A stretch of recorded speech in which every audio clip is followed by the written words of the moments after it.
The sirens came back. Not the distant kind you ignore. Not the routine patrols that pass through quiet neighborhoods at night. These were different. Louder, closer, urgent.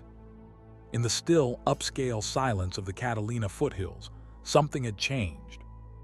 It started just after sunrise. Residents looked outside and saw what many believed they would never see again. SWAT vehicles, black armored trucks rolling slowly through streets that had once been sealed off, then forgotten. Yellow tape went up again. Officers blocked intersections. Unmarked SUVs lined the road like a coordinated wall. And just like that, a case that had gone cold was suddenly alive again. For nearly 2 months, nothing, no arrests, no confirmed suspects, no public breakthroughs, just silence, the kind of silence that makes people uncomfortable, because it feels like something is being missed. Or worse, something is being hidden. The disappearance of 84-year-old Nancy Guthrie had shaken the community when it first happened. But over time, headlines faded, news cycles moved on, and the case slowly slipped into that dangerous space where attention disappears and answers become harder to find. But then, without warning, law enforcement came back. Not casually, not broadly, targeted, focused, intentional. And here where everything changes. Because this wasn't a return to search for new evidence. Investigators believe the evidence may have already been there. Hidden, overlooked, left behind. And according to sources close to the investigation, the person responsible for Nancy Guthrie's disappearance may have made a mistake. Not a loud one, not an obvious one, but the kind of mistake that only becomes visible when you start looking in the right place. So now the question isn't just, what happened to Nancy Guthrie? The question is, what went wrong for the person who did it?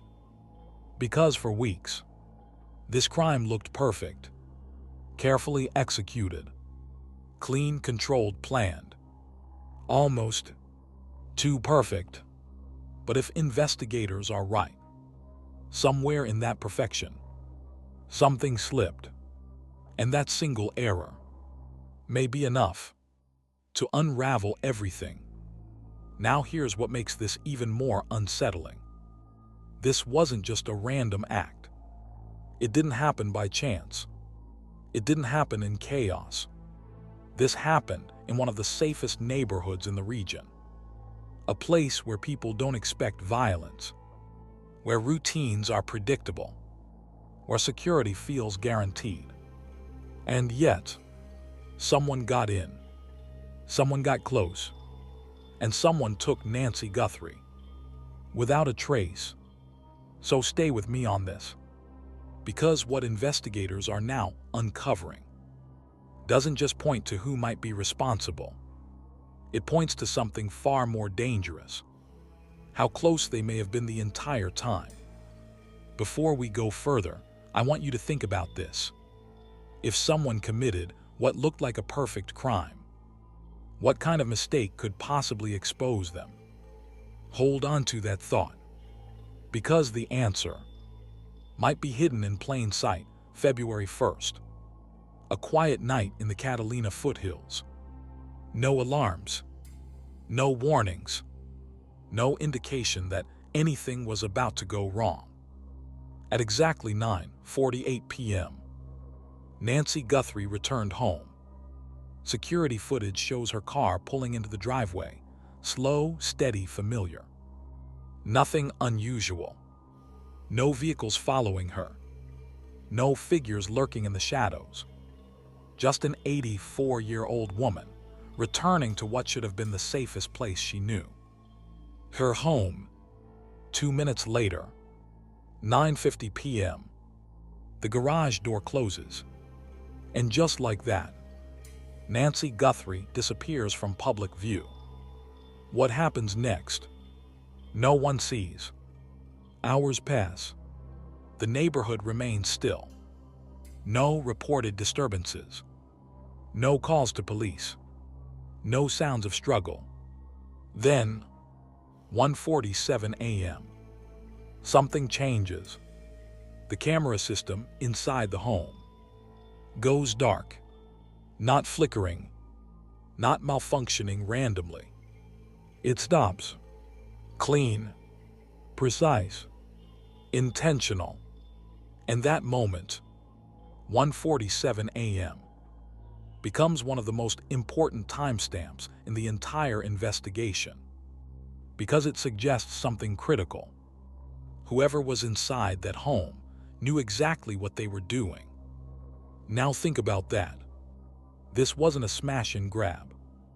This wasn't panic. This wasn't someone improvising under pressure. This was control. When investigators arrived later, what they found only deepened the mystery. Inside the home, there was blood. Not everywhere, not chaotic, but enough to confirm something had gone terribly wrong. And yet, outside, nothing. No signs of forced entry. No broken glass. No disturbed landscaping. No drag marks.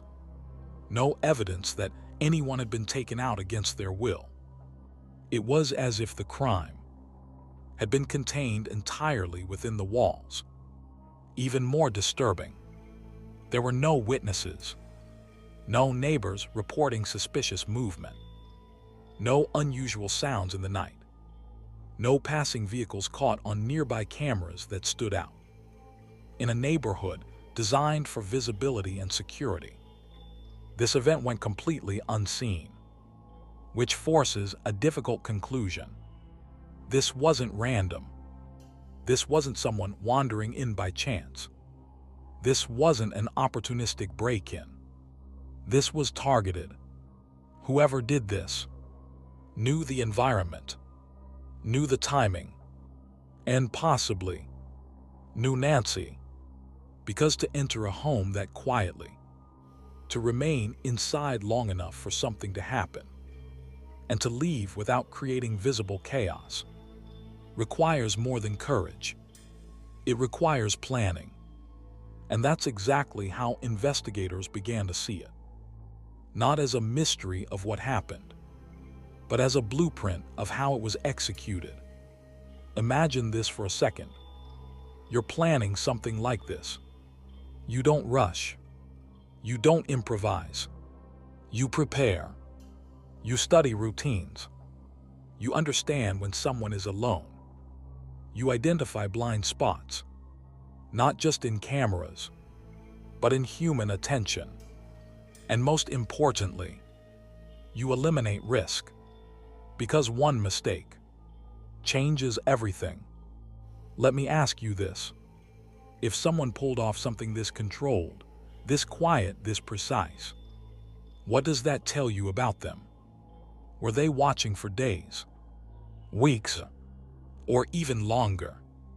Because the deeper investigators looked into that night, the clearer one thing became. This crime didn't begin at 9:48 p.m. It began long before Nancy Guthrie ever pulled into her driveway. And that realization is where the illusion of perfection starts to take shape. Because from the outside, everything about this crime looked flawless. But as you're about to see, even the most carefully planned operation can hide a single flaw. And that flaw may have been there from the very beginning, at first glance. Whoever did this did everything right. No fingerprints left behind. No clear entry point. No witnesses. No immediate suspects. It was the kind of execution investigators rarely see. Clean, controlled, disciplined, and slowly, a picture began to form. not of who the suspect was, but of how they operated. Because crimes like this leave patterns, even when they try not to. Investigators believe the person responsible didn't walk in unprepared. They came equipped. A mask, something to conceal identity completely. Not just from cameras, but from any possible human interaction. Gloves, no accidental prints, no trace evidence left behind through touch. A holstered weapon, not necessarily used, but present. Control, authority, insurance, and then a backpack. Now that detail may seem small, but it changes everything. Because a backpack suggests purpose. It means tools, preparation, possibly restraints, possibly surveillance equipment, possibly items brought in and taken out. Nothing random, everything intentional. Former FBI profiler Bob Kreger would later describe this type of offender in very specific terms. Calculated, targeted, planned, not emotional, not impulsive. This wasn't someone acting out of sudden anger. This was someone executing a decision, one that had likely been made long before that night. And that's what makes this case so unsettling. Because when you step back, you begin to see something chilling. Every move feels rehearsed. The timing of Nancy's arrival, the delay before the system goes dark, the absence of chaos. It all points to someone who understood not just what to do, but when to do it. Think about that level of control. You don't just wake up and pull something like this off. You don't just guess your way through it. You practice. You observe. You refine. And when the moment comes, you execute flawlessly, or at least, that's how it appears. Because here's the problem with perfection. It's fragile. The more controlled something is, the more it depends on every single piece working exactly as planned. One misstep, one overlooked detail, one assumption that turns out to be wrong, and suddenly, the entire structure begins to crack. Let me ask you something. If someone went to this level of detail, covered their face, their hands, their tracks, what kind of mistake could they possibly make? Because that's exactly what investigators started asking. Not who did this, but where could they have slipped? And that question led them somewhere unexpected. Back, not forward into new theories, not outward into new locations, but back to a place they had already seen before. A place that didn't seem important at first. A place that didn't raise alarms. Until now. Slow, deliberate tone. A house, close enough to see everything, quiet enough to hide anything. And suddenly, after weeks of silence, that house mattered. Because if this crime was as perfect as it seemed, then the mistake wasn't in how it was done. It was in where it was prepared. And that realization is what brought investigators back to the Catalina foothills. With SWAT, with purpose, with questions they didn't have before. Because somewhere near Nancy Guthrie's home, they now believe the suspect may have left something behind. Something small, something overlooked, something that doesn't belong. And if they're right, that one detail could expose everything for weeks. The investigation moved outward, canvassing neighborhoods, reviewing surveillance, following tips that led nowhere. It was wide, expansive, uncertain. But then, something changed. Without warning, the focus snapped back. The FBI returned to the Catalina foothills, not in the same way as before. This time, it wasn't about covering ground. It was about narrowing in. No large-scale searches. No scattered questioning. Instead, specific streets, specific homes, specific questions. And that kind of shift doesn't happen by accident. Because when investigators go from looking everywhere to looking somewhere, it means one thing. They believe they've found a direction. Residents noticed it immediately. Agents weren't just knocking randomly anymore. They were moving with intent, stopping at certain houses, returning to the same spots. And then, attention settled on one location, a single property. At first glance, it didn't stand out. Just another house in a quiet, well-kept neighborhood. Clean exterior. No obvious signs of disturbance. But what made it different was where it sat.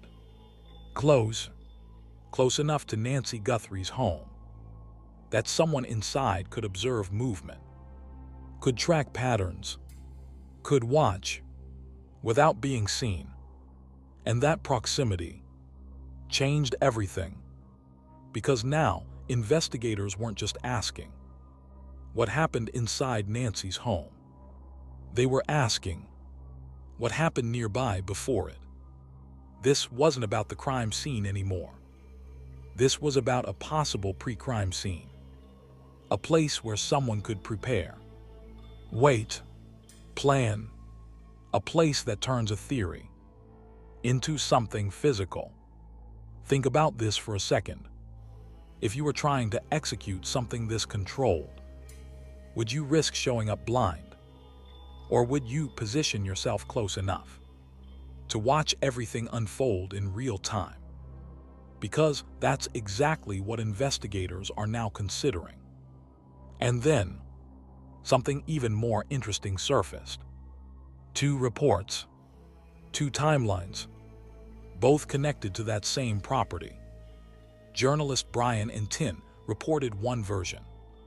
The renters associated with the home had left before Nancy Guthrie disappeared, meaning the house could have been empty, unoccupied, a perfect place to use without being noticed. But then, another account emerged. Dave Mack reported something different. Those same renters may have left after the disappearance. Now that changes things, because suddenly, we're not looking at an empty house anymore. We're looking at a timeline that overlaps with the crime itself. 2 possibilities. Either the house was vacant and used as a silent staging ground, or someone was there during the time Nancy Guthrie vanished. And only one of those scenarios points directly to a mistake. Because if someone occupied that house, even briefly, even unknowingly, then the question becomes, what did they leave behind? What did they see? What did they miss? And more importantly, what did the suspect fail to clean up?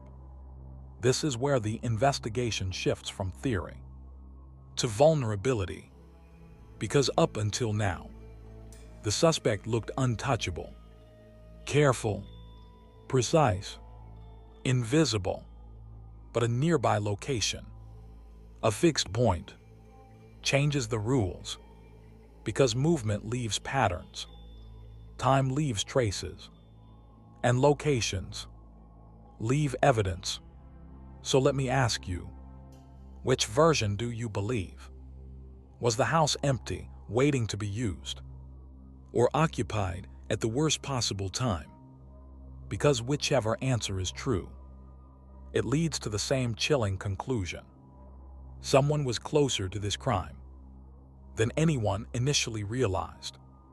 And that closeness may be the very thing that exposes them The investigation had reached a turning point. 2 timelines, 2 accounts, 2 possibilities, and somewhere in the overlap, a thread began to unravel. Brian and Tin, the investigative reporter, had spoken to neighbors and locals. His sources indicated that the renters of the nearby property had already left before Nancy Guthrie disappeared. But then Dave Mack, another observer, remembered something different. The renters had only departed after the disappearance. 2 conflicting stories, 2 competing timelines. At first, it seemed like a dead end. A simple human error, a misremembered schedule. But the investigators didn't see it that way.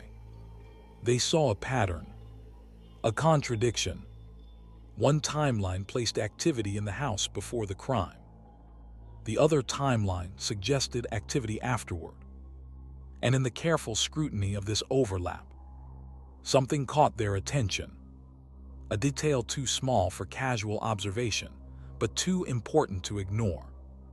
It was the presence of a fixed location in both narratives. A property that sat quietly nearby, close enough to watch Nancy's home, discreet enough to avoid drawing attention.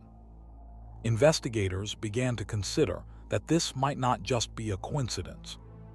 A staging area, a base, a place used to monitor, to wait, to prepare. Bob Kreger, the former FBI profiler, emphasized it. A home base like this is a double-edged sword. It gives control, but it also leaves traces. Every minute spent there increases risk. And that was the key, because even the most precise operation, executed flawlessly inside Nancy Guthrie's home, depended on preparation. Preparation requires proximity. Proximity leaves traces. That was the first hint that the suspect's perfection might have had a flaw. Every observer, every camera, every neighbor's recollection, all began to matter. And that's when investigators started digging deeper into the house itself. Records, rental agreements, delivery logs, anything that could pinpoint movement. Weeks of careful observation followed. And that's when witnesses began to surface. Aldine Meister, a local who often walked her dog in the area, reported something unusual. A man, out of place, watching, not random wandering, not aimless packing. He stood silently near the house. And it wasn't the first time he had been seen. Other neighbors had noticed unusual comings and goings weeks prior. A figure always nearby, observing routines, learning habits, waiting. Investigators now had a narrative they hadn't considered at first. This crime didn't start on February 1st. It started weeks earlier. Every moment of observation, every note, every hidden preparation, all of it contributed to what looked like perfection. But the closer they looked at the property, the witnesses, the movement patterns, the more obvious it became. The suspect had stayed too close. And staying close meant leaving a trail. Think about that for a moment. If someone is planning a crime this carefully, watching, waiting, preparing, do you think they could avoid leaving any trace? Because what investigators were now seeing was exactly the kind of trace that could expose everything. Every minute spent near Nancy Guthrie's home, every routine observation, every slip in timing, it all adds up. And this was the turning point. For the first time, what had appeared perfect was no longer untouchable. Investigators had found it. Not in plain sight, not immediately obvious, but there it was. A house. Close enough to see Nancy Guthrie's driveway, close enough to observe her routines, close enough to plan. And that closeness, what had seemed like an advantage, was now the suspect's greatest vulnerability. Bob Kreger put it plainly. A home base gives you control, but it also leaves traces. Anytime you're in a fixed location near a crime, you leave behind something. DNA, fingerprints, patterns. That's the danger. The house itself appeared ordinary. Neighbors had seen people come and go. Delivery trucks, visitors. A few parties. Nothing alarming. But investigators began to see it differently. This wasn't just a house, it was a staging area. Somewhere the suspect observed Nancy's routines, took note of her comings and goings, possibly ran trial runs to practice timing, stored tools or items needed for the abduction. And in doing so, they left evidence behind. Forensic teams began mapping the property. Every room, every surface, every corner was examined for traces. It was painstaking work. But then came the breakthrough. Mixed DNA. Unknown DNA, not belonging to the residents. Not inside Nancy Guthrie's home. Inside the nearby property as well. A pattern began to emerge. 2 locations. 1 DNA profile. No reasonable explanation. The implications were staggering. If the same DNA appears in both places, it proves the suspect used that staging area. It ties them directly to proximity with the crime. It shatters the illusion of an untouchable operation. And that's exactly what investigators focused on. Every small action, the suspect's decision to remain close, to watch, to rehearse, suddenly became the slip-up. Now I want you to think about this. If you were meticulous enough to plan a crime to the smallest detail, would you have risked leaving behind DNA at a nearby location? Or do you think the suspect thought they were careful enough to avoid it? Because that one miscalculation, the choice of location, is what might finally expose everything. And while investigators traced the evidence, they also uncovered something else. The suspect had another cover, one that had seemed perfect. Construction workers. Legitimate activity. Repeated presence. Blending in. At first glance, it seemed clever. It allowed the suspect to move freely without suspicion. But in the end, that cover may backfire. Because the repeated visits, the familiar routines, the proximity, it all left a pattern. A breadcrumb trail that couldn't easily be erased. And that pattern was about to lead investigators to a critical realization. Investigators began piecing together a timeline that stretched weeks before February 1st. It wasn't just about the night Nancy Guthrie disappeared. It was about everything leading up to it. Every routine, every habit, every small vulnerability in the neighborhood. The suspect didn't improvise. They watched. Neighbors recalled seeing a man, unknown, out of place, and observing. Aldine Meister, who walked her dog daily, remembered him distinctly.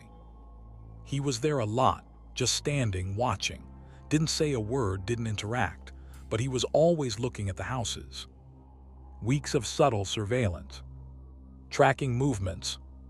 Nodding times when doors opened, cars arrived, and residents went about their routines. Even Jennifer Kidnapper, a friend of the family, reported small irregularities. There was one night, I called it a trial run, a shadow moving along the perimeter. Nothing happened, but I knew something wasn't right. That trial run was crucial. It confirmed what investigators suspected. This crime didn't start on the night of the abduction. It started much earlier. Every step taken by the suspect was deliberate. Every observation was part of a bigger plan. But here's the critical point. Surveillance requires presence. And the longer you stay in proximity to your target, the more chances there are for traces to accumulate. It's the paradox of a perfect crime. You need to stay close to succeed. But staying close makes you vulnerable. Each visit to the staging house, each careful observation, each silent night watching Nancy's routine. It increased the likelihood that investigators could eventually detect a pattern. Every minute spent observing Nancy Guthrie, every trial run, every seemingly invisible step, all of it could and would leave evidence behind. Because perfection doesn't exist in isolation. Even the best laid plans leave footprints. And that's exactly what began to emerge. Investigators started correlating the unknown man's appearances, the surveillance timeline, and the movements around the nearby staging property.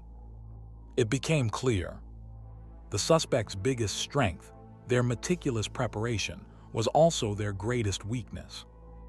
Ask yourself this: if someone spent weeks watching, learning, planning, wouldn't you think some clue would eventually surface? Even the smallest misstep. Because that's the story here. Every careful observation, every trial run, every night spent nearby, all led to one critical error. And that error would change the course of the investigation forever. To execute a perfect crime, the suspect had to stay close. Close enough to watch Nancy Guthrie's home. Close enough to predict her every movement. Close enough to be ready the moment she arrived. But staying close comes at a cost. Every hour spent in proximity to the target, every movement, every trial run, it increases the chance of being observed. It increases the chance of leaving traces. Investigators mapped movement patterns around the staging property. They noted repeated activity at unusual times. They compared it to Nancy Guthrie's known routines. And slowly, the pattern became clear. The suspect was spending more time than necessary near the crime scene. That time inside or around the staging property, every minute, every visit, increased the risk of leaving something behind. Even the most careful individual leaves evidence.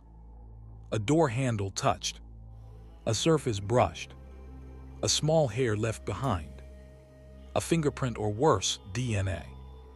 And that's exactly what forensic teams began to discover. Mixed DNA samples appeared. Not random, not coincidental. Unknown profiles showed up in both Nancy Guthrie's home and the nearby staging property. Every hour the suspect spent close to the target. Every silent observation, every pre-planned step, was a minute closer to exposure. It's the paradox of the perfect crime. To pull it off flawlessly, you must be close. But being close leaves a trail that can be traced. And investigators realized this wasn't luck. This wasn't chance. This was a calculated mistake by the suspect. Because in trying to control every detail, the suspect underestimated the power of proximity. Every repeated visit, every observation, every trial run was now evidence. Think about this. If someone planned a crime like a chess game, wouldn't one wrong move, just one, be enough to expose the strategy? Because that's what investigators were seeing.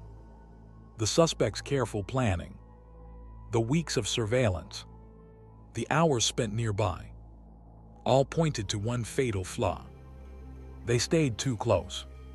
And that flaw would now define the investigation. Every trace left behind, every unusual pattern of presence. It was a breadcrumb trail that could not be ignored. A mistake so subtle, yet so powerful. It was the kind of mistake that could unravel the entire crime. Forensic teams moved carefully. Every inch of Nancy Guthrie's home had already been combed. Every surface tested. Every sample cataloged. But the breakthrough didn't come from her house. It came from the nearby staging property. A DNA profile, unknown, unmatched, appeared in both locations. The same genetic trace, present in two critical places. Nancy Guthrie's home, the staging house used for surveillance. Suddenly, everything shifted. This wasn't just a coincidence. This wasn't contamination. This was proof. The suspect had been at both locations. The slip-up was exposed. Investigators now had something they had been hunting for weeks. A tangible connection. A link that placed the suspect physically in proximity to Nancy Guthrie's abduction. Bob Kreger explained the significance. Mixed DNA across multiple sites eliminates doubt. It's direct evidence of presence. It doesn't lie. And in a case as controlled as this, it's the one thing that can unravel the suspect's illusion of perfection. Every hour the suspect had spent observing, planning, and staying close. Every careful movement to avoid detection had ultimately left a trail. And this trail was enough to guide investigators closer. From the outside, the crime had seemed flawless. From the inside, the suspect had made a single miscalculation. They underestimated the risk of proximity. It's a common thread in many investigations. The closer you are, the easier it is to control. The closer you are, the more traces you leave. For Nancy Guthrie's case, that one misstep, choosing a staging location near her home, was all it took for investigators to begin connecting the dots. And as the DNA evidence mounted, it became clear that the suspect's cover was fragile. Even their cleverest moves, blending in with construction workers, using legitimate access, could not hide the cross-location trace. Ask yourself, if someone so careful made a single mistake, would you have noticed it? Would you have pieced together the timeline, the locations, the DNA trail? Because that is exactly what the FBI is now doing. Every detail, every observation, every sample is being meticulously analyzed. And all of it points to one unavoidable truth. The suspect's so-called perfect crime was no longer perfect. Somewhere in the details they thought they controlled, they left a trail that could bring them down. The suspect had been smart. At first glance, blending in was brilliant. Construction workers came and went from the nearby staging property. Deliveries, renovations, legitimate visits. No one raised an eyebrow.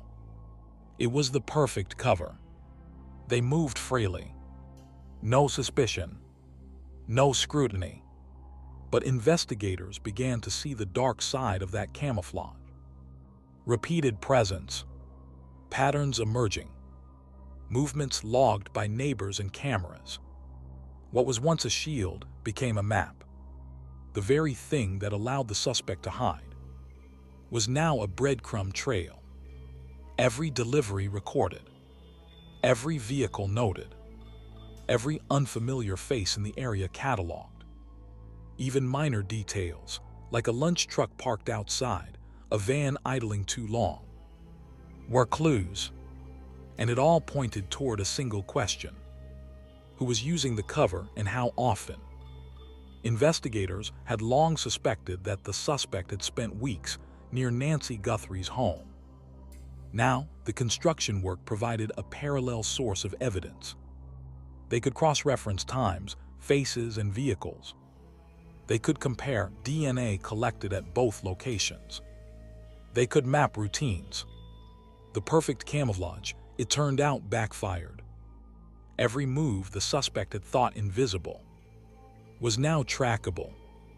Every day spent under cover left a record. And that record was exactly what investigators needed. Think about it. The same thing that protected the suspect, the same thing that made them feel untouchable, is now helping bring them closer to justice. The longer they operated undercover, the more traces they left. And as investigators followed those traces, they began to close in. Slowly, deliberately, unrelentingly, the suspect's carefully orchestrated illusion of perfection was starting to unravel, In high-profile investigations, silence is never accidental. The FBI had returned to Catalina foothills. They had narrowed their focus. They had collected DNA, traced patterns, and identified suspicious activity. But publicly, they said almost nothing. No confirmations. No denials. No hints. It was as if the investigation had gone quiet again. Yet for those paying close attention, silence can speak volumes. Bob Kreger explained, "In cases like this, what isn't said is often more revealing than what is. The agency controls the flow of information to protect the integrity of the investigation. The media could report timelines, observations, and witness accounts. But the FBI was strategically holding back the key details. And that was deliberate. Because in a case with so many moving parts, premature disclosure could compromise evidence. It could alert the suspect. It could ruin months of careful work. So while the public saw quiet streets and empty press releases, inside, investigators were methodically connecting every piece of evidence. The DNA from Nancy Guthrie's home. The DNA from the nearby staging property. The repeated patterns of the suspect undercover. Everything was being triangulated. Silence became the investigator's weapon. A tool to prevent panic. A shield to protect leads. A strategy to keep the suspect unaware that the net was closing in. But for the family, for the neighbors, for the public, it felt like waiting. Waiting for answers. Waiting for Nancy Guthrie to be found. Waiting for justice.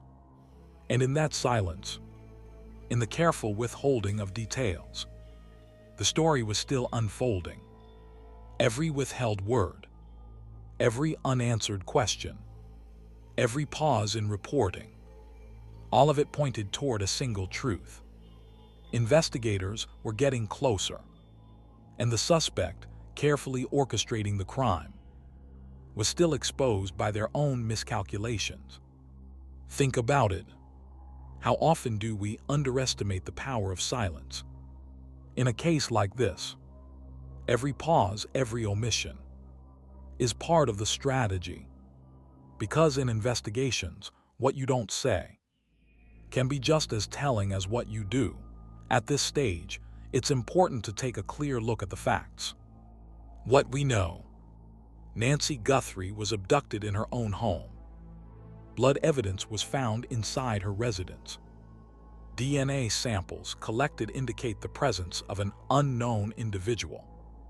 The crime was targeted, deliberate, and executed with planning. These are confirmed, indisputable facts. What we don't know: the exact identity of the suspect, whether the nearby staging house was used during the abduction or solely for observation, the full extent of the surveillance set up prior to the crime, how many times the suspect visited the staging property. And while the public can speculate, only investigators have access to the full picture. Yet, even with gaps, the investigation has revealed critical patterns. A timeline of observation spanning weeks prior to the abduction. Repeated presence near the staging property. Cross-location DNA linking the suspect to both the staging area and Nancy Guthrie's home. A cover that initially helped the suspect, construction work, may now assist law enforcement in identifying them. This reality check isn't just about facts. It's about understanding how complex investigations unfold. One misstep, one trace, one overlooked detail can turn an untouchable suspect into a person of interest. And while the public may not know everything, the pieces are coming together. Investigators are working through them systematically.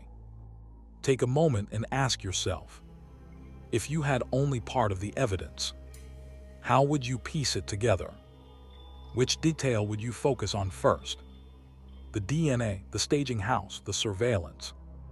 Because in Nancy Guthrie's case, Each piece matters. Each small fact could be the key to solving it. The investigation continues to move forward, methodically and quietly. And as the truth inches closer, we are reminded of the human cost behind the facts. Behind every forensic report, every DNA sample, every surveillance timeline, there is a human story. Nancy Guthrie was 84 years old, a woman who lived a quiet life in a safe, wealthy neighborhood. She had routines, habits, friends, and family who depended on her. And on the night she disappeared, everything changed. Her family, including her daughter Savannah Guthrie, felt a sudden, unbearable loss. The home that had always been safe now felt vulnerable. Every creak, every shadow, every unknown noise became a reminder of what had happened. Savannah Guthrie later said, "It's not just the fear for my mother, it's the helplessness. You can't protect someone, and that feeling, it never leaves you." For the investigators, it wasn't just a case. It was a race against time to bring Nancy home. For neighbors, it was a wake-up call. People who had once felt safe in their community began double-checking locks, doors, and routines. Even something as simple as stepping outside for a walk became a source of anxiety. And for the public, the case became a reminder of the fragility of safety, even in a controlled, affluent environment. It's easy to get lost in the DNA, the surveillance, the slip-ups. But we must not forget Nancy Guthrie herself. A woman with a life, a family, and memories that cannot be replaced. Every investigation, no matter how technical, ultimately comes back to the human cost. Her family's sleepless nights, her daughter's worry, the community's unease. All of it is real. And it fuels the determination of the FBI, the SWAT teams, and every investigator working tirelessly behind the scenes. Imagine being in their shoes. The uncertainty, the fear, the hope. Now consider, what if you were the one who noticed a small, overlooked detail? Could that have changed everything? Because every trace matters. Every witness account matters. Every slip-up matters. And in Nancy Guthrie's case, the human cost is the constant reminder of why investigators cannot fail. Somewhere in this investigation, something didn't go according to plan. A small detail, a trace left behind, a location used when the suspect thought it was safe. It's easy to overlook, especially for someone who thought they were meticulous, careful, untouchable. But investigators see differently. They look at patterns. They follow evidence. They connect timelines.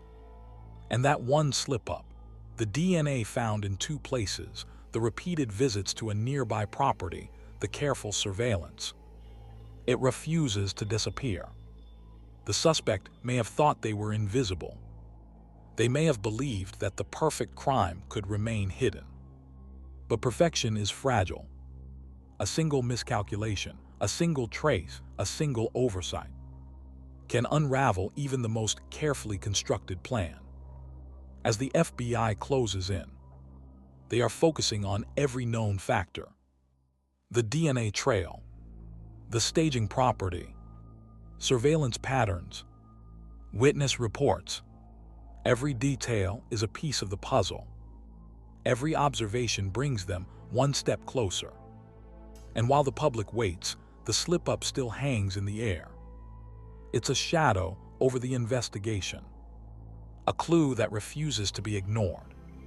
Investigators are watching, analyzing, and preparing. The suspect's mistake, small, subtle, and human, may soon lead to resolution. And somewhere, Nancy Guthrie's family continues to hope. Because the slip-up, the one mistake the suspect couldn't hide, may be the key to bringing her home. Now it's your turn to look closely.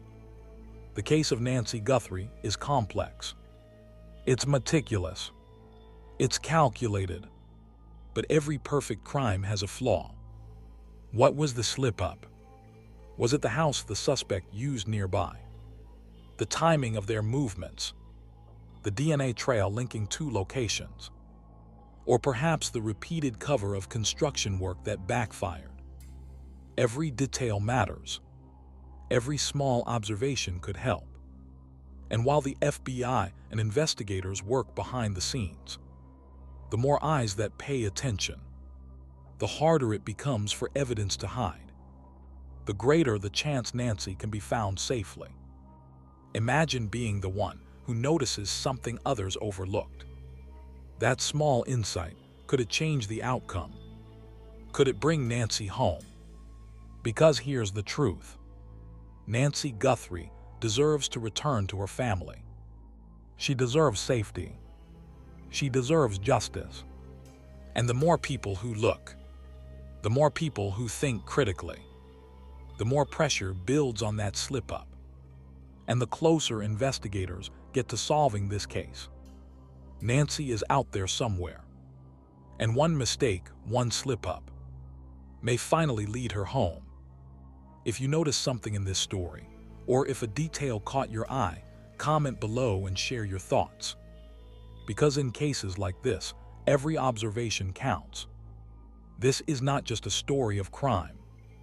It's a story of human error, persistence, and hope. Nancy Guthrie is waiting, and the world is watching.